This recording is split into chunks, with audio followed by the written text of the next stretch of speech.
ఇవాళ ఇక్కడ జరుగుతున్నటువంటి విశాఖపట్నంలో జరుగుతున్నటువంటి ఏదైతే celebrating Indians who selflessly serve India, ఇందాకనే నేను పూర్తిగా లయన్స్ క్లబ్ యాక్టివిటీ గురించి విజయ్ కుమార్ రాజు గారి ఇంటికి టీకి వెళ్ళి అక్కడ మాట్లాడా.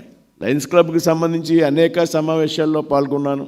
లోకల్గా ఉన్నటువంటి మిత్రులు పిలవడం, నా మిత్రులు చాలామంది మా జిల్లాకి సంబంధించి లయన్స్ క్లబ్ గవర్నర్స్గా పనిచేయడం, చాలా దగ్గరగా ఉండేటువంటి వ్యక్తులు. అయితే పూర్తిగా అది సర్వీస్ యాక్టివిటీ చేస్తుందని తెలుసు, కానీ దాని పుట్టుపూర్వోత్తరాలకి నేను పోలే. ఇందాక విజయ్ కుమార్ రాజు గారు చెప్తూ దాదాపు 220-230 దేశాలకి దీని యాక్టివిటీ ఉంది. 107 సంవత్సరాల క్రితం ప్రారంభించారు. చికాగోలో ప్రధానమైనటువంటి కార్యాలయం ఉంది. ఇది చేసేటువంటి సర్వీస్ యాక్టివిటీస్ గురించి పూర్తిగా వివరించడం, గతంలో ఈ శ్రీశక్తి అనేటువంటి కాన్సెప్ట్ని తీసుకుని ప్రధానమంత్రి మోడీ గారి యొక్క ఆలోచనలకు అనుగుణంగా ఢిల్లీలో ఒక ప్రోగ్రాం చేయడం జరిగింది. అదేవిధంగా ఈరోజు విశాఖపట్నంలో వీ సర్వ్ ఇండియా అనేటువంటి కాన్సెప్ట్ ఆధారంగా కార్యక్రమం చేయడం జరుగుతుందని చెప్పడం జరిగింది. ఫేజ్ 2లో అంటే ఎవరైతే ఏ రకమైనటువంటి సెల్ఫ్లెస్ సర్వీస్ అంటే వ్యక్తిగత పేరు కోసం కాకుండా పూర్తిగా మనసు పెట్టి సర్వీస్ చేయాలనేటువంటి చేసేటువంటి వ్యక్తులు ఎవరైతే ఉన్నారో వారిని గుర్తించి వారికి వేళ ఇక్కడ అవార్డ్స్ను ప్రజెంట్ చేసేటువంటి కార్యక్రమం అని చెప్పడం జరిగింది. దేశవ్యాప్తంగా ఈ రకంగా మేము అప్లికేషన్స్ ఫోన్ చేసినప్పుడు దాదాపు 150-200 మంది రావడం, వారిలో స్క్రీనింగ్ చేసిన తర్వాత కొంతమందిని ఇంటర్వ్యూలు చేసి ఎంపిక చేయడం. ఈ విధంగా ఉన్నటువంటి ఇంటర్వ్యూ బోర్డులో మా ప్రమేయం కూడా లేకుండా కేవలం మా నుంచి ఒకే ఒక ప్రతినిధి ఉంటాడు. మిగతా 5 కూడా ఏదైతే దేశంలో పేరు మోసినటువంటి ఏదైతే ఐడెంటిఫైడ్ ఆడిటింగ్ కంపెనీస్ ఉన్నాయో వారిని పిలవడం ద్వారా ఎంపిక చేయడం జరుగుతుంది అనేటువంటి విషయాన్ని నాకు చెప్పడం జరిగింది. ఆ విధంగా చేసినప్పుడు నిష్పాక్షపాతంగా నిజంగా సర్వీస్ చేసేటువంటి వ్యక్తుల్ని గుర్తించేటువంటి అవకాశం ఉంటుంది. కాబట్టి ఆ విధంగా మేము ఈ కార్యక్రమాన్ని తీసుకోవడం జరిగింది. తర్వాత డిసెంబర్ 16-17 అహ్మదాబాద్లో కూడా ఒక కార్యక్రమం పెట్టడం జరుగుతుందని చెప్పడం జరిగింది. నేనేమంటానంటే సేవ చేయడానికి అనేక మార్గాలు ఉంటాయి. కొంతమంది వ్యక్తిగతంగా గుర్తింపు కోరుకుంటారు, కొన్ని సంస్థలు కూడా గుర్తింపు కోరుకుంటారు. అంటే ఏ గుర్తింపుని ఆశించకుండా, ఏ ఒక్క పేరును కూడా ఆశించకుండా తనకున్నటువంటి శక్తిని మించి సేవ చేయడం అనేది మనం అందరూ కూడా ప్రశంసించవలసినటువంటి అవసరం అనే ఈ సందర్భంగా ప్రస్తావిస్తున్నాం. ఇందాక విజయ్ కుమార్ రాజు గారు ఉదయం చెప్పారు, ఒక కాలు లేనటువంటి వ్యక్తి, లో మిడిల్ క్లాస్కి చెందినటువంటి వ్యక్తి దాదాపు 550 మందికి కాళ్ళు లేనటువంటి వ్యక్తులకి కాళ్ళు పెట్టించేటువంటి కార్యక్రమాన్ని చేసేటప్పుడు నా మనస్సు సర్వీస్ అంటే ఇది కదా అని అనిపించింది నాకు, లయన్స్ క్లబ్ సహకారం ద్వారా. ఈ విధంగా పెద్ద ఎత్తున సర్వీస్ యాక్టివిటీ చేస్తున్నటువంటి లయన్స్ బృందానికి అందరికీ కూడా ఈవేళ పేరు పేరున అభినందిస్తూ ఉన్నా. చెప్తూ మా జిల్లాలో పశ్చిమ గోదావరి జిల్లా నాది భీమవరం. నా చిన్నప్పటి నుంచి కూడా నిడదవోలులో లయన్స్ ఆధ్వర్యంలో నిర్వహించేటువంటి ఒక ఐ హాస్పిటల్ రాష్ట్ర వ్యాప్తంగా కూడా ప్రసిద్ధిగాంచినటువంటి హాస్పిటల్. కంటి ఆపరేషన్ చేయడం కాకుండా ఉచితంగా కళ్ళజోళ్ళను సైతం ఇచ్చి పంపించేటువంటి, రూపాయి తీసుకోకుండా లయన్స్ ఆధ్వర్యంలో నిర్వహించేటువంటి హాస్పిటల్ నిడదవోలులో. ఆ తర్వాత పాలకోళ్ళలో. ఇందాక చెప్తూ రాబోయేటువంటి రోజుల్లో మా ప్రాంతంలో దాదాపు కంటికి సంబంధించి ఒక 10 హాస్పిటల్స్ వరకు కూడా ఏర్పాటు చేస్తామనేటువంటి విషయానికి దాని తాలూకు బడ్జెట్ అప్రూవల్స్ కూడా తీసుకున్నామనేటువంటి విషయాన్ని ఆయన చెప్పారు. అంతేకాదు ఇవాళ లయన్స్ ఇంటర్నేషనల్లో భారతదేశం యొక్క దేశానికి ఉన్నటువంటి ప్రాధాన్యతను, అదేవిధంగా ఇవాళ ఇంటర్నేషనల్గా మొట్టమొదటిసారిగా తెలుగు వ్యక్తులు చాలా ముఖ్యమైనటువంటి స్థానాల్లో ఉన్నారని చెప్పినప్పుడు నాకు చాలా సంతోషం, ఆనందం కూడా కలిగింది. తెలుగు రాష్ట్రాలకు చెందినటువంటి వ్యక్తులు గతంలో ఇంటర్నేషనల్ చైర్మన్గా భారతదేశానికి సంబంధించి 3-4 వ్యక్తులు చేసినప్పటికీ కూడా ఏనాడు తెలుగు వ్యక్తులకి ప్రాతినిధ్యం కలగలేదు. రాబోయేటువంటి రోజుల్లో తెలుగు వ్యక్తులు కూడా లయన్స్ ఇంటర్నేషనల్ చైర్మన్లు అయ్యేటువంటి అవకాశం ఉందని వారు చెప్పినప్పుడు ఆ మనసుకి చాలా ఆనందం కలిగింది. మరి విధంగా తెలుగు రాష్ట్రాల యొక్క ప్రాతినిధ్యాన్ని అంతర్జాతీయ స్థాయికి తీసుకెళ్లేందుకు ఇక్కడ ఉన్నటువంటి లయన్స్ క్లబ్ ప్రతినిధులు చేస్తున్నటువంటి కృషిని ఈ రోజున నేను పేరు పేరున అభినందిస్తూ రాబోయేటువంటి రోజుల్లో మరింతగా మీరు సేవా కార్యక్రమాలు తీసుకోవాలి. ఇది మీ అంతటా మీకు వచ్చినటువంటి సంపాదనలో మీరు పెద్దగా మీరేం డొనేషన్స్ వసూలు చేసేటువంటి సాంప్రదాయం సిస్టమ్ మీ దగ్గర లేదు. మీరే డబ్బులు వ్యక్తిగతంగా మీ ఆదాయ మార్గాల్లోంచి మీరు ఇచ్చేటువంటి విరాళాన్ని అవ్వనండి, లేకపోతే మనసుకు సంబంధించి అంటే దాతృత్వం అని దాతలు అనే పదం నేను ఎప్పుడు కూడా ఎక్కడ వాడను. నీకు దేశం నుంచి ప్రజల నుంచి ఏదైతే వచ్చిందో, ఏదైతే వేళ నువ్వు స్థిరపడ్డావో దాని నుండి ఎంతో కొంత ప్రజాక్షేమం కోసం, మన పుట్టిన ప్రాంతం కోసం ఈ దేశం కోసం ఖర్చు పెట్టాలనేటువంటి ఒక మానవతా దృక్పథంతో మనందరికీ కూడా ఉండాలి. కొంతమంది సర్వీస్ చేస్తారు, పావుల సర్వీస్కి రూపాయి పబ్లిసిటీ. నాకు తెలుసు, సర్వీస్ చేస్తారు, బయట డొనేషన్స్ వసూలు చేసి సర్వీస్ చేస్తారు. ఆయన జేబులో ఎవరు కూడా రూపాయి ఖర్చు పెట్టాడు. కొంతమంది సంస్థలు కానీ వ్యక్తులు కానీ చాలా సంపన్నులై ఉంటారు, కోటాను కోట్ల రూపాయలు ఆర్థిక పరిపుష్టత కలిగినటువంటి వ్యక్తులు ఉంటారు. కానీ ఒక్క రూపాయి కూడా సొంత రూపాయి తీయకుండా ప్రజల నుంచి వసూలు చేసిన డబ్బుతో సేవ చేసి దాన్ని పెద్దగా చెప్పుకునేటువంటి ప్రయత్నం చేస్తారు. అయితే లయన్స్ క్లబ్లో ఇక్కడ ఉన్నటువంటి లయన్స్ ప్రతినిధులు మాత్రమే వారి సొంత నిధుల్ని లయన్స్ క్లబ్కి సంవత్సరానికి ఎంత అనేటువంటి ఒక మన స్థాయిని బట్టి, స్థితిని బట్టి, అది $1,00,000, $1,000, $2,000, $5,000 ప్రతి సంవత్సరం కూడా ఇచ్చి మన సొంత డబ్బులతో మనం సేవ చేసేటువంటి కార్యక్రమం ఏదైతే ఉన్నదో దీన్ని మనం అందరూ కూడా పెద్ద ఎత్తున అభినందించాలి, స్వాగతించాలి అనేటువంటి విషయాన్ని సభాపూర్వకంగా చెప్తున్నాను. అంటే డబ్బున్న ప్రతి ఒక్కడు కూడా, ఆర్థికంగా స్థిరపడినటువంటి ప్రతి ఒక్క వ్యక్తి కూడా సొంత నిధులను ఖర్చు పెట్టి సేవ చేస్తాడని అనుకుంటే అది మన పొరపాటు.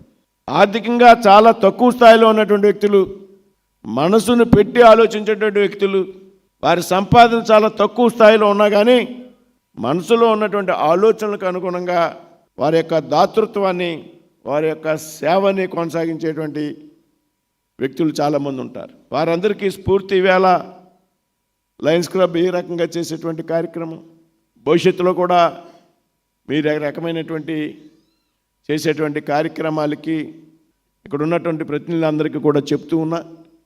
నా తరపున కానీ, లేకపోతే నేను పనిచేసేటువంటి సంస్థ ఏదైతే ఉందో భారతీయ జనతా పార్టీ తరపున, లేకపోతే కేంద్ర మంత్రిగా కేంద్ర ప్రభుత్వం నుండి కానీ ఏ విధమైనటువంటి సహకారం అవసరమైనా కానీ పూర్తి సహాయ సహకారాలు మీకు ఉంటాయనేటువంటి ఒక హామీని సభాపూర్వకంగా మీ అందరికీ ఇస్తుంది.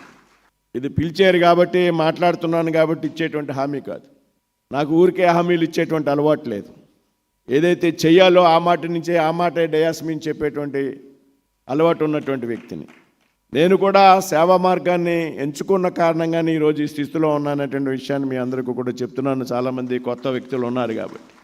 ఊహ తెలిసిన నాటి నుండి దాదాపు 7 సంవత్సరాలు 8 సంవత్సరాల వయసు నుండి కూడా ఒక సేవ చేయాలనేటువంటి ఆలోచనతో ఒక మధ్యతరగతి కుటుంబానికి చెందినటువంటి నేను ఆర్ఎస్ఎస్ అనేటువంటి ఒక సంస్థలో చేరి, ఈ సంస్థ ద్వారా భవిష్యత్తులో దేశానికి హితం జరుగుతుంది, మంచి జరుగుతుంది అనేటువంటి నమ్మకం ఏర్పడ్డాక నా 7వ సంవత్సరం 8వ సంవత్సరం వయసు నుండి కూడా నిరాఘాటంగా దాని గురించి పనిచేయడం జరిగింది.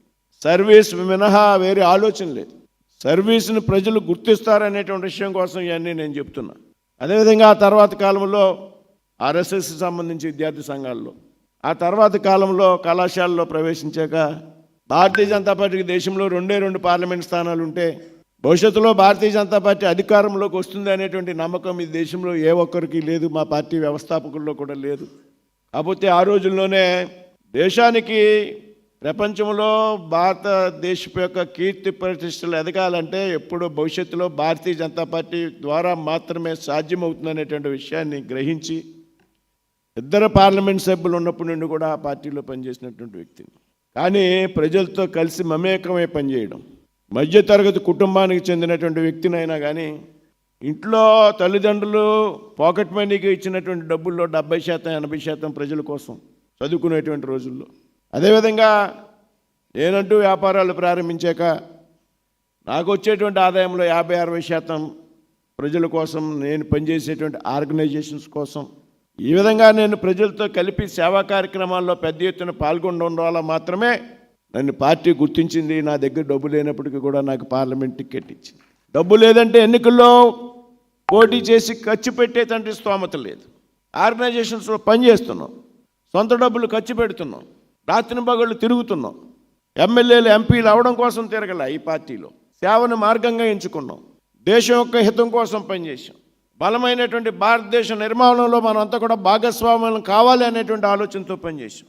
అందులో భాగంగా పెద్ద ఎత్తున 100 కోట్లు ఖర్చు పెట్టేటువంటి నాయకులు పార్లమెంట్ స్థానం ఆశించినప్పటికీ కూడా మా నాయకులు ఎవరుతున్నారో త్రిమూర్తులు, నడ్డా గారు అధ్యక్షులు, మోడీ గారు, అమిత్ షా గారు నన్ను ఢిల్లీకి పిలిపించి నువ్వు ఎన్నికల్లో పోటీ చేయాలి, నువ్వు అర్హుడు, నువ్వు చేసినటువంటి సేవ ఆధారంగా నిన్ను గుర్తిస్తున్నాం కాబట్టి నువ్వు పోటీ చేయాలని చెప్పి పంపినటువంటి నాయకత్వం నాది.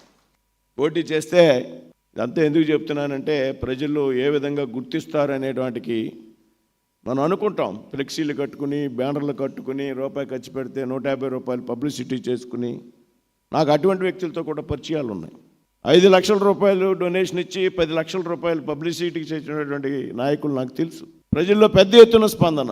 ఏదైతే ప్రజలతో మమేకమై కలిసి పనిచేసినటువంటి ఏదైతే సేవ ఉన్నదో అది ఏ రూపంగా అయినా కావచ్చు, నేను పనిచేసినటువంటి సంస్థల ద్వారా కావచ్చు, రాష్ట్రీయ స్వయం సేవక గురించి మీ అందరికీ కూడా తెలుసు. అది హుదూద్ తుఫాను కానివ్వండి, మధ్యనటువంటి సైక్లోన్ కానివ్వండి, లేకపోతే 77, 78లో వచ్చినటువంటి దివిసీ ముప్పిని కానివ్వండి, లేకపోతే గుజరాత్లో కచ్లో వచ్చినటువంటి భూకంపం కానివ్వండి, ఎర్త్క్వేక్స్, ఎక్కడ ప్రమాదంగా ఇది ఇమీడియట్గా స్పందించేటువంటి ఆర్గనైజేషన్స్. ఆ విధంగా పనిచేసాం. ప్రజలు గుర్తించారంటానికి చెప్తున్నా. నా పార్లమెంట్ చరిత్రలో ఇప్పటి వరకు హైయెస్ట్ మెజార్టీ 1,65,000 1952 నుంచి అయితే నన్ను 3 లక్షల ఓట్ల మెజార్టీతో ప్రజలు గెలిపించారు. కారణం ఏంటంటే స్వార్థం లేకుండా, పబ్లిసిటీ లేకుండా నిరంతరం ప్రజలతో కలిసి పనిచేయడం, సాధ్యమైనంత వరకు మన డబ్బులే ఖర్చు పెట్టి సేవ చేయడం. ఆ విధంగా గెలిస్తే నాకంటే సీనియర్లు చాలామంది ఉన్నారు దేశంలో, రాష్ట్రంలో. నరేంద్ర మోడీ గారు పిలిచి నన్ను కేంద్రంలో మంత్రిని చేశారు అంటే అది నేను చేసినటువంటి కింద స్థాయిలో గ్రామాల్లో నా జిల్లాలో చేసినటువంటి సేవ ఆధారంగా మాత్రమే, సర్వీస్ ఆధారంగా మాత్రమే సాధ్యమైంది అనేటువంటి విషయాన్ని చెప్తున్నాను. ఫ్లెక్సీలు, బ్యానర్లు అక్కర్లా, ప్రజలు గుర్తిస్తారు. ఈ విధంగా లయన్స్ క్లబ్ యాక్టివిటీ. నేను ఇప్పుడే వస్తూ విష్ణుకుమార్ రాజు గారితో, పల్లా శ్రీనివాసరావు గారితో అంటున్నా, నేను చాలా సమావేశాలకు వెళ్ళాను కానీ వీళ్ళ గురించి పెద్దగా డీటెయిల్ తీసుకునేటువంటి ప్రయత్నం చేయలేదు. ఏ కార్యక్రమం చేసినా ఒక సిస్టమేటిక్గా చేస్తారు అనేటువంటి విషయాన్ని వారితో ప్రస్తావించారు. ఇవాళ ముఖ్యంగా విశాఖపట్నంలో సముద్ర తీరాన మీరు ఈ కార్యక్రమం చేపట్టడం, ఏదైతే నరేంద్ర మోడీ గారి యొక్క ఆలోచన విధానం ఉన్నదో, మీరు తీసుకున్నటువంటి కార్యక్రమాలు, కాన్సెప్ట్స్ ఏవైతే ఉన్నాయో, స్త్రీశక్తి ఆధారంగా, సెల్ఫ్లెస్ సర్వీస్ ఆధారంగా, ఈ విధంగా మీరు పనిచేసినప్పుడు మాత్రమే నరేంద్ర మోడీ గారు ఏదైతే కాంక్షిస్తున్నారో వికసిత్ భారత్ 2047 అనేది సాధ్యమవుతుంది అనేటువంటి విషయాన్ని, ఇందులో లయన్స్ క్లబ్ ప్రతినిధులంతా కూడా పెద్ద ఎత్తున కీలకమైనటువంటి పాత్ర రాబోయేటువంటి రోజుల్లో పోషించాల్సినటువంటి విషయాన్ని సందర్భంగా ప్రస్తావిస్తూ, ఎక్కడో ఒకసారి ఢిల్లీలో జరిగితే ఇవాళ విశాఖపట్నంలో జరగడం, దాదాపుగా ప్రధానమంత్రి గారు బాధ్యతలు స్వీకరించాక నరేంద్ర మోడీ గారు ఎప్పటికీ 4 సార్లు ఆంధ్రప్రదేశ్ వస్తే 2 సార్లు విశాఖ సాగర తీరానికి రావడం జరిగింది. మొట్టమొదటిసారి జనవరిలో 25 జనవరి 8 అనుకుంటా, దాదాపు 2 లక్షల కోట్ల రూపాయలతో ఇక్కడ శంకుస్థాపనలు, ప్రారంభోత్సవాలు చేస్తే, నెక్స్ట్ మొన్న జూన్ 21న అంతర్జాతీయ యోగా దినోత్సవానికి ఆయన హాజరవడం ద్వారా ముఖ్యమంత్రి చంద్రబాబు నాయుడు గారు, ఉప ముఖ్యమంత్రి పవన్ కళ్యాణ్ గారు, ఇక్కడ ఉన్నటువంటి విష్ణుకుమార్ రాజు గారు, పల్లా శ్రీనివాస్ గారు రాష్ట్ర టీడీపీ అధ్యక్షులు, దగ్గర విజయ్ కుమార్ గారు లీడర్ అన్నారు, టీడీపీ స్టేట్ అధ్యక్షులు, వీరి యొక్క సహకారంతో పెద్ద ఎత్తున ఇక్కడ యోగా డే నిర్వహిస్తే ప్రధానమంత్రి నరేంద్ర మోడీ గారు హాజరు కావడం, అది గిన్నిస్ బుక్ ఆఫ్ వరల్డ్ రికార్డ్స్లో నమోదు కావడం అనేది కూడా మనందరికి కూడా ప్రతిష్టాత్మకమైనటువంటి విషయం. ప్రధానమంత్రి నరేంద్ర మోడీ గారికి విశాఖపట్నం మీద ఒక ప్రత్యేకమైనటువంటి శ్రద్ధ ఉన్నదనేటువంటి విషయాన్ని కూడా తార్కాను. ఇటీవల కాలంలో గూగుల్ డేటా సెంటర్ ఏదైతే ఉందో దాన్ని కూడా ఈ ప్రాంతానికి కేటాయించడం కూడా మనందరూ గర్వపడాల్సినటువంటి విషయం. కాబట్టి మీ అందరికీ కూడా మరొకసారి నమస్కృతులు తెలియజేస్తూ, ఇంకా నేను పెద్దగా ఇది చదివేటువంటి ప్రయత్నం కూడా చేయట్లే, ఎందుకంటే ఆల్రెడీ చెప్పాల్సింది చెప్పాను, చాలామందికి అర్థమవుతుంది కాబట్టి. మరొకసారి మీ అందరికీ కూడా అభినందనలు తెలియజేస్తూ రాబోయేటువంటి రోజుల్లో మరిన్ని ఉన్నతమైనటువంటి మంచి కార్యక్రమాలు చేపట్టాలని ఆకాంక్షిస్తూ సెలవు తీసుకున్నాను. జై హింద్, జై భారత్.